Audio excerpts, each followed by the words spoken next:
Hostel is a very violent horror film about a couple of American friends. There's a friend from Iceland that are backpacking through Europe, and they're looking for European girls and drugs and all that kind of stuff they can't find in America.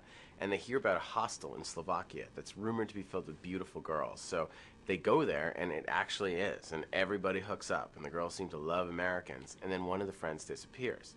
And it starts to lead to something darker and more sinister, and the guys eventually realize they're trapped into something really horrible. It's this really violent journey into hell, and there's lots of blood and guts. Hostel is what I call a slow burn horror film. There's a Japanese movie that I love called Audition, directed by Takashi Miike, who I put in a cameo in the movie as a guy coming out of this factory. And it doesn't start off scary. You know, I wanted the movie to be this journey into hell. And I wanted kind of the first act in Amsterdam with these guys paying for hookers to sort of mirror the third act in Slovakia where businessmen are paying to torture people. So I didn't want to start off all scary and gloomy with lots of blood and death, because I think that would be, you know, that gets boring after 90 minutes. And I really wanted the audience to get seduced along with the characters. I wanted them to sort of be on the journey with them. So it doesn't start off really that scary and boring. It's much more fun and get to know the guys, and then things just get worse and worse and worse and worse until it goes so much farther and darker than you could have ever imagined. With Cabin Fever, I was lucky enough to get to go around touring at these film festivals, and I started seeing movies that never come to America.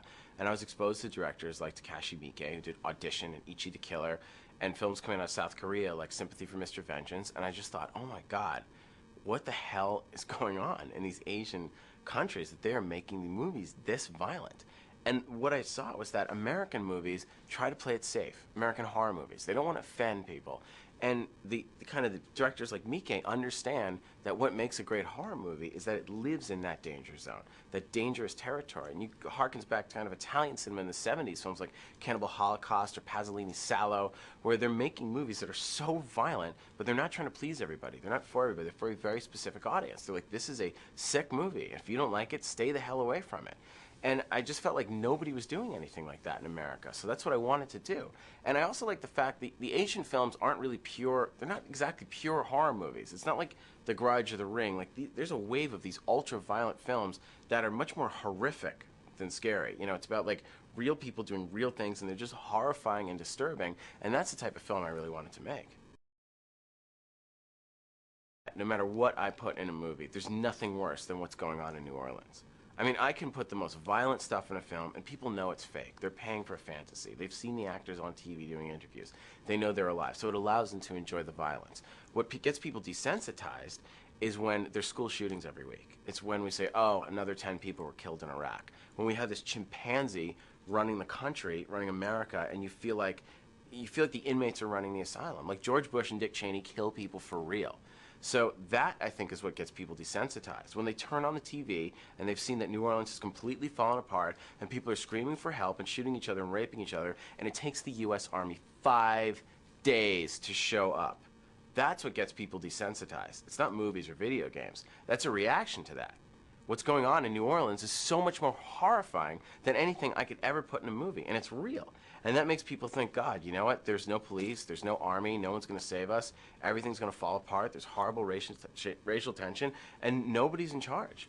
That's what gets people desensitized, the more that stuff happens. The thing that was really cool with Quentin was it never really felt like work or started like work. You know, Quentin loved Cabin Fever and invited me to his house to watch movies after he saw it. And we struck up this friendship where, you know, he'd show me old movies like Black Belly the Tarantula, and I'd be like, oh, dude, you got to see this movie Shaun of the Dead. And I got him a print of Shaun of the Dead and introduced him to Edgar Wright. So, you know, I was kind of meeting all the young filmmakers, and he was showing me a lot of older movies. And he really became one of the only people I can trust in Hollywood. You know, someone who could just give me honest advice, because he's a young director. You made your first movie. There's so many different holes you can fall into, and I kept turning down these studio movies. And I was like, Quentin, am I making a mistake by turning down these films? He's like, no, man, you're a writer, director. And he's like, what ideas do you have? And I told him the idea for Hostel. He's like, Eli, that is the sickest idea for a horror movie. He's like, you got to do that. You got to write that movie. So I ran home, and in 2.5 weeks, I wrote the script. And I was just possessed. I'd been taking a lot of meetings, and I just unplugged my phone, shut off my email, and I said, I am just writing. And I wrote and wrote, and I showed it to Quentin, and he's like, this is so good. He's like, but it can actually be better. He's like, what's going to make this movie great if it feels real? And there are a couple of moments that feel like, oh, this could only happen in a movie. He's like, that's movie convenience, and I'm going to call, bullshit on that. So we went through the whole script, and he's like, okay, there's this moment here. This could only happen in a movie. You and I, how would we get out of it? And we talked through it. And he was doing it purely just to help me. And then I took it again and wrote another pass, and he's like, this is fantastic. He's like, this could really be a classic. He's like, I'd love to get involved. Maybe make it a Quentin Tarantino Presents or come on as executive producer. So during the writing process, he was terrific. And I also had two other exec producers, Boaz Akeen and Scott Spiegel. Boaz wrote and directed a great movie called Fresh, and Scotty wrote Evil Dead 2 with Sam Raimi. And they're old friends of Quentin, so at each step, I could use these guys as sounding boards and show them a draft. Like, oh, that's great, but what about this or this? And when you're writing, you're kind of off in your own world, but it's really good to surround yourself with people you trust and people that'll tell you, okay, that's a good idea, that's a bad idea, or you know what, I see what you're going for, you're not quite there, or how about this or this or this? And I just felt so lucky that all my producers are really good writers and directors. I think it's harder to be just a writer or just a director. I think that, and I also produce my own movies. I think for me, the only way to do it is to write, produce, and direct. Because if I write a movie and you give it to a director and they screw it up, it's like, it's so frustrating. I mean, it's like this movie Drop Dead Fred with Rick Mayall was known as one of the funniest scripts ever written, and some Dutch director came in and like didn't know how to use Rick Mayall. It was like a comic genius, and the movie's a mess. So it's like, it was frustrating for the director, it was frustrating for the writer, it was frustrating for the star, but it just kind of had the wrong ingredients.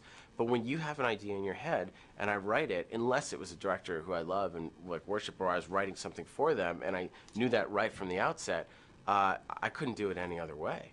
The frustrating part is when for me, it's like people told me with Hostel, this will never work, this is too sick. And one of the things I did was, we very consciously made this movie an ultra low budget. A very low budget movie in Hollywood is 35 or 40 million, or 20 million is like the lowest they'll go. And we did it for 4 million. And the reason we did it was because we didn't want anyone telling us what to do, and we could just put in our own ideas and be as violent as we wanted. And it was just really gratifying that the crowds really responded to it, at least in America.